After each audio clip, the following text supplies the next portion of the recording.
Hello, everybody. Today we are doing an MFA portfolio critique. If you would like to grow as an artist and you can't afford an art class, we've got everything you need here at Art Prof: critiques, tutorials, and professional development. The MFA portfolio we are looking at is by Kirk Wu. Kirk is currently a BFA student in illustration, but is hoping to apply for an MFA degree in fine art. What I really love about this portfolio is there's an enormous range of skills, techniques, subjects. Looking at this portfolio, Kirk, I think you can do anything. I think that you are somebody who knows how to work very painterly. For example, this figure in the upper left-hand corner with this very visceral, almost aggressive paintwork.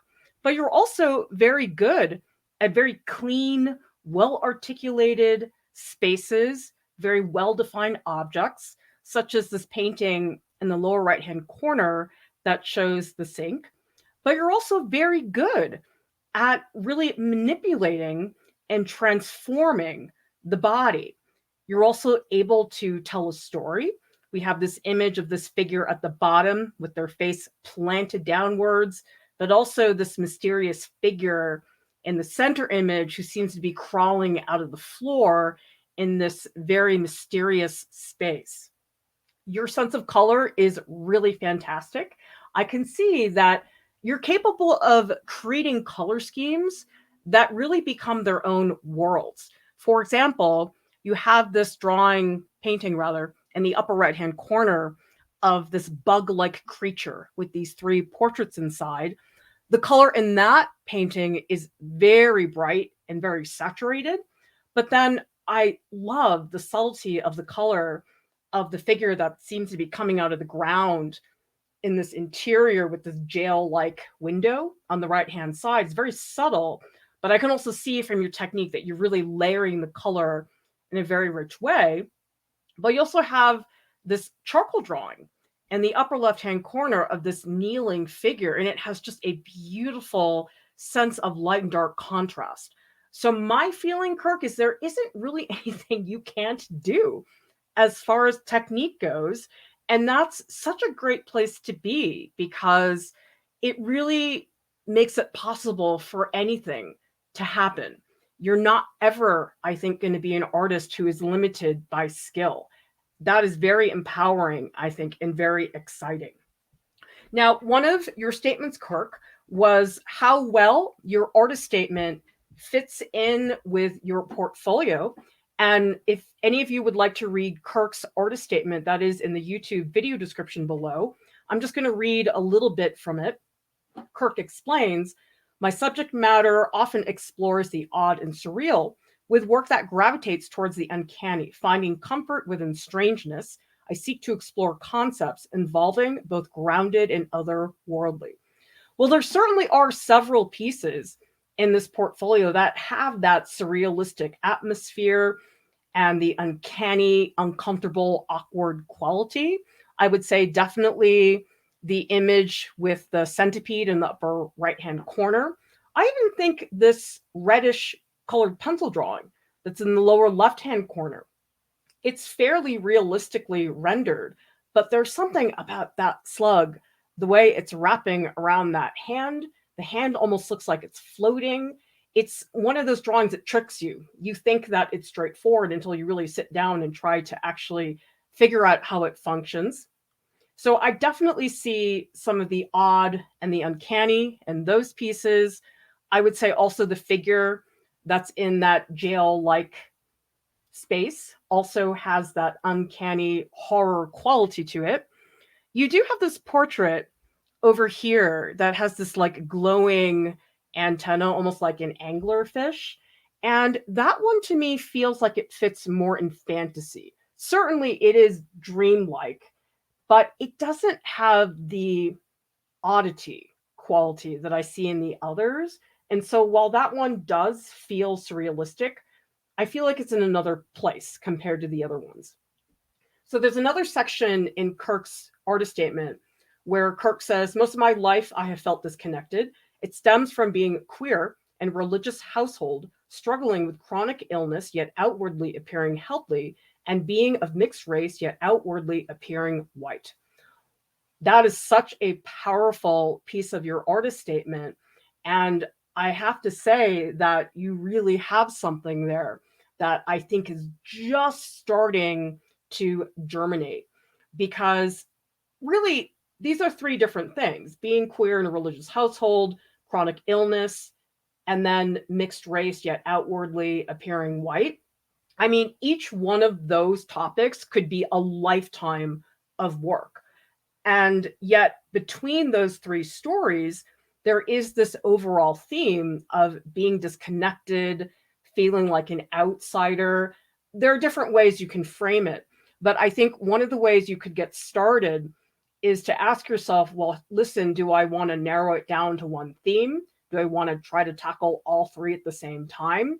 Because if you do decide you want to tackle all three, which actually that's the one I'm more excited about, of course, is the harder one, but I would be excited about that because it shows that you have so many different parts of yourself. And I think oftentimes as people are very quick to want to categorize us, when really none of us are like that. None of us are that straightforward. There are so many subtleties and nuances to who we are. And so I would be very excited to see that. I don't really see that in the artwork though, because you talk about, well, so being queer, religious household, chronic illness, mixed race. I don't know that I see a lot of that in the portfolio. And if I do see it, I think it is not something I would see by myself. I do feel that I would need the artist statement to tell me to find those themes. I don't think right now the portfolio is expressing those themes on its own.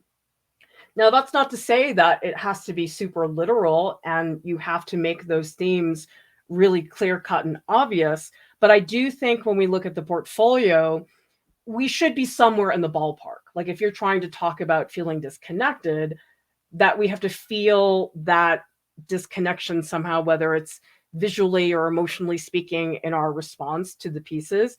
I would say between the two pieces of the artist statement that I read, probably the one that fits your portfolio better is the first section that talks about surreal work gravitating towards being uncanny. You're closer to that one, but I still don't totally see that in the portfolio.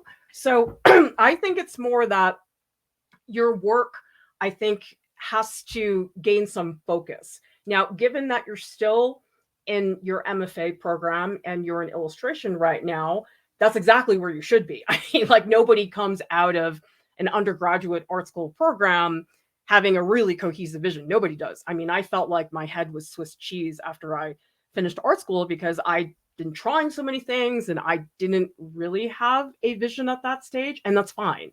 So maybe now is a good time to take a step back and ask yourself, hey, in this artist statement, what are some of these things that I really care about? Because I really do feel your portfolio right now, it almost feels like a wonderful collection of short stories. Short stories are really their own little universes. And I think that's how I feel about each of these pieces. Each one has its own color scheme, its own world, whether that's more realistic, like this one would happen in the real world, or something like this that's a little bit more fantastical. And so what happens is that the individual pieces, they're distinctive and they stand on their own, but I don't see a lot of connections or clear relationships between them. I would say if I go back to the whole portfolio, probably if there are any pieces that relate, it would be the three figurative pieces that are nude. Like I would say this red figure, the burning figure in charcoal, and then this figure down here, which is extremely exaggerated and very distorted. Those three pieces are sort of in the same ballpark, but even then, they're still pretty different from each other. And I would say another thing I'd like you to think about, regardless of whether it's your illustration work or your fine art work, is just to think about this saying, which they use a lot in illustration, but I think is applicable across all genres, which is show, don't tell. And what I mean by that is it does feel in a lot of these pieces that you're giving us a little bit too much information. You're not giving us enough space to wonder and for our curiosity to be piqued. Now, that said, though, it is somewhat easier because it's almost like if you have too much visual information, it actually is easier to cut back. Sometimes if you have an image with not enough information, then it's not clear exactly what to do. So I think a really good exercise, Kirk, would be just digitally take some of these images and recrop them. Ask yourself what you can get away with. What can you crop from this composition that would not disrupt this piece's ability to function?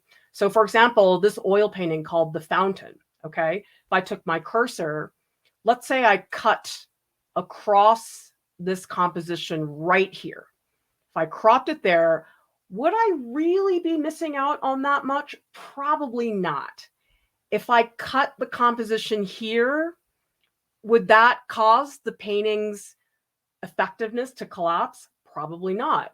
So this idea is that probably you are telling us too much because really you want your viewer to work a little bit harder. You don't want to have to explain to them what your work is supposed to be. You want to show them something and let them arrive at their own interpretation. For example, this image, Centicluster. You have this just visceral body of this centipede. And I love the colors on the right-hand side, like beautiful glazing that's happening in here, gorgeous treatment of color. But actually, in the piece, I find the centipede figure much more interesting than the figures. And yet, when I look at this painting, the figures are immediately what I see first. I go right to those faces. I actually don't look at the centipede body. And so one way for you to tell us less, maybe these faces are barely there. Like the face down at the bottom starts to do that. But I think you could push it further. I think if you darkened that bottom face quite a bit more so that we really would have to work to notice that there's a face in there. I think that would work out better because I think right now you have a habit, I think, in some of these images of revealing too much, giving us too much information. It depends on the piece, obviously, and some pieces sometimes thrive on just this feast of information. Like if you think about a Hieronymus Bosch painting, which is just so out of control as far as visual information goes. But I would say what Bosch knew he was doing was just going way overboard. And your work is not like that. Like this image is really about this singular figure, this fiery presence that's happening. And so I would really work on that because I think there's a lot of compositions here where you just don't need as much as you think you do. And then I would also love to see you work on backgrounds because you have a couple pieces where the background is really strong. Like this one, the background is so well done. Like you've really captured the sense of space. You have the window and the lighting and the cast shadow that's being made by the figure. This space is very convincing. You did a great job with that. And this one has a wonderful cast shadow that the sink is putting on the floor. So here the lighting is really nicely seen in the background. But if I go through the rest of the portfolio, this one is pretty much just a flat color, which I think in turn makes the figure feel flat. This one too, I think you are showing some indication of a cast shadow at the bottom, but it feels a little bit unresolved. Like I'm not sure if you really are trying to show a cast shadow. And then there's the complication of the lighting really feeling like it's coming from the head because we know that to be sort of this fiery area. And yet behind the figure, it does get very blank in that it does feel like leftover of the paper. It doesn't feel like necessarily an intentionally white space. This piece is okay. I think that the horizon line down here at the bottom, which is a perfect vertical, isn't doing you a lot of favors. I prefer these areas in the background where you're a little bit more subtle about the transitions, there's a lot more transparency. I think in here, this horizontal, it just cuts through everything and makes the space quite flat. This one, there's so little background that you're sort of getting away with it. But I think what we're looking at here is that your figures are very good. You're really good at articulation, but a lot of your background sort of default to just these flat colors. Same thing here. This one has a beautiful texture to it, this wonderful pattern. So you're sort of getting away with it more here. But I would say in general, I just would love to see your backgrounds more consistently really support what's happening, because the whole thing about figures, if you decide you want to continue working figuratively, people get so wrapped up in the figure because it's the main event of the piece, but they don't realize that actually contextualizing that figure is so important. And that depending on where that figure is, it can profoundly change the way that we perceive that piece. Like this drawing has all this fire. So if you picture that this is a figure that is sitting in the desert versus a figure that is sitting in a living room, that's pretty different. Like the living room is going to be set on fire. The desert will be fine. So you don't always have to have a background that is that specific or narrative necessarily. But I think definitely because you are so good in some of these other areas, this is where the backgrounds need to do a little bit of catch up. And I think what will help you is really doing some study about atmospheric perspective. And if you have interest, linear perspective as well is also really going to expand what you're capable of doing in a space.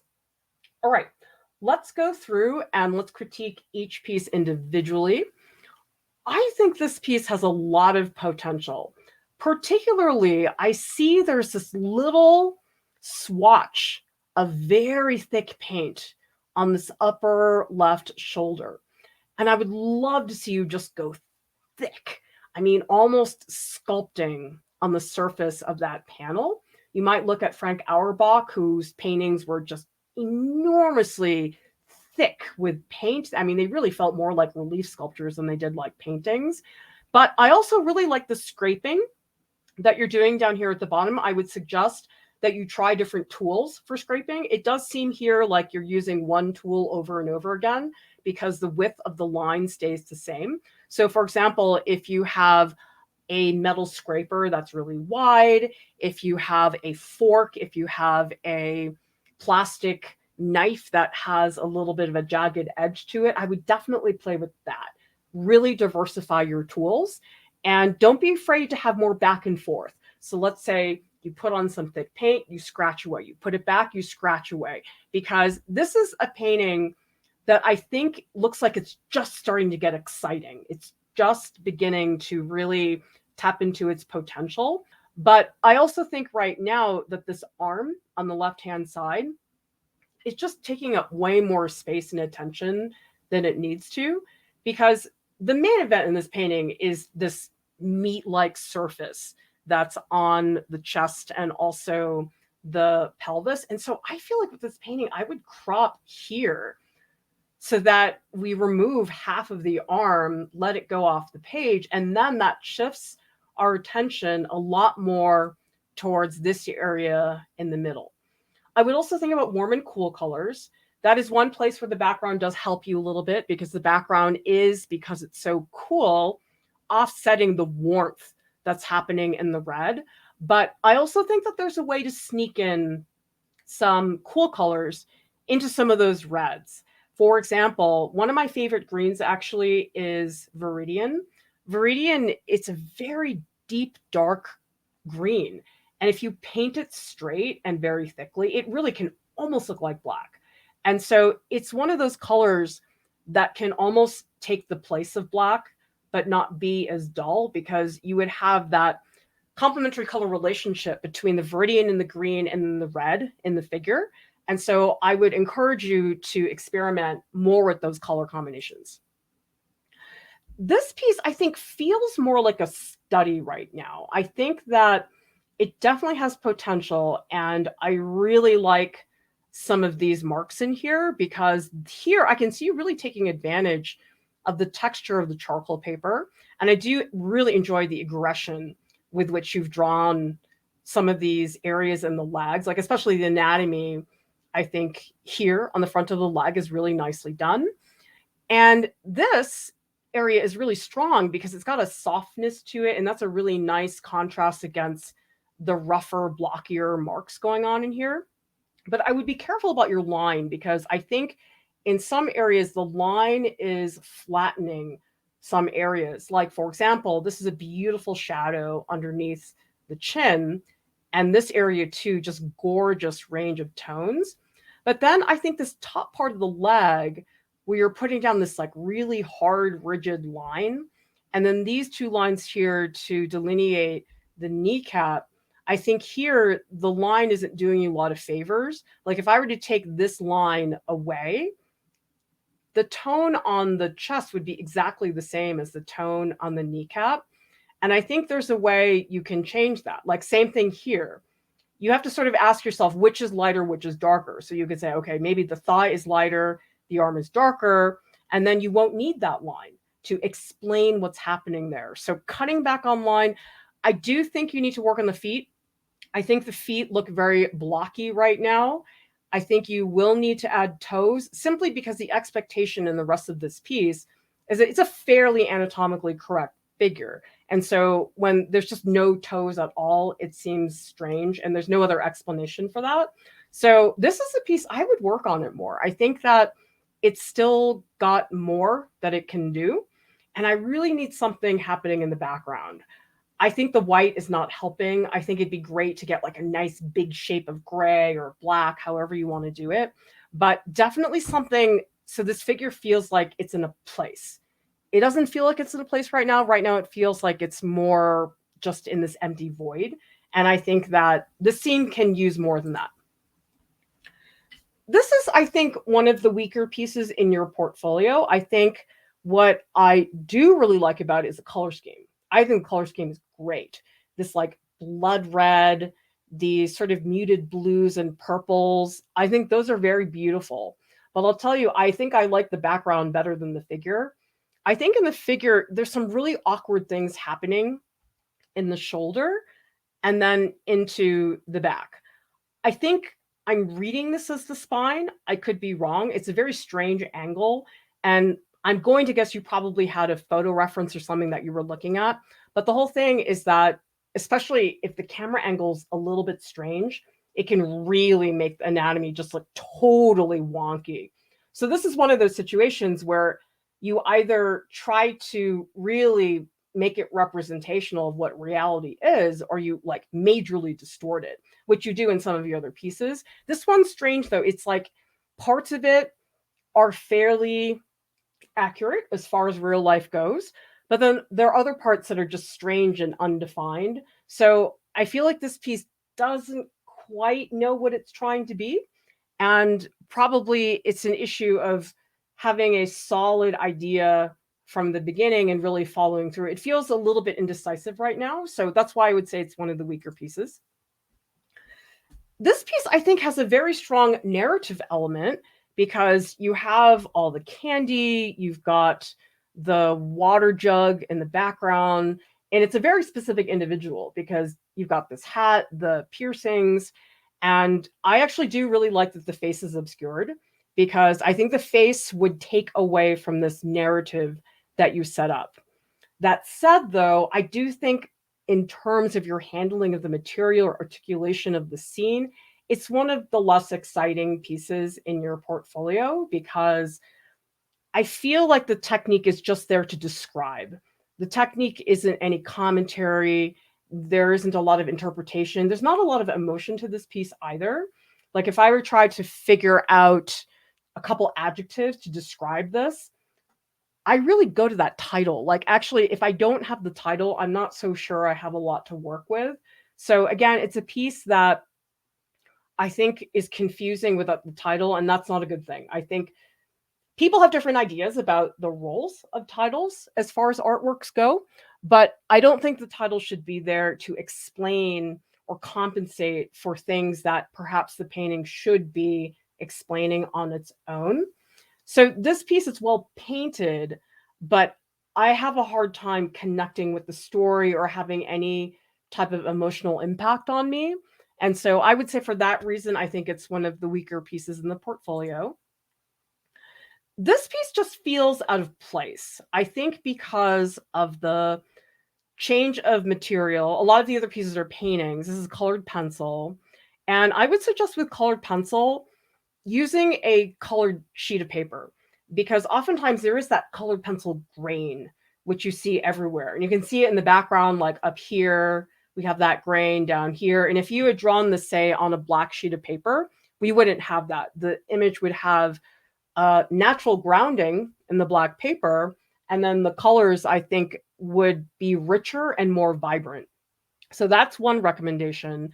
But I think this just feels like it's out of a fantasy novel. I feel like it could be something from Lord of the Rings. It just seems like it's from out of nowhere. So certainly you can pursue work like this. It's just within the context of this portfolio, it feels a little bit out of place. And technically speaking, I don't think it's one of your better drawn pieces. So I think this is a piece I probably either needs way, way, way more work and development, or perhaps focus your energy elsewhere.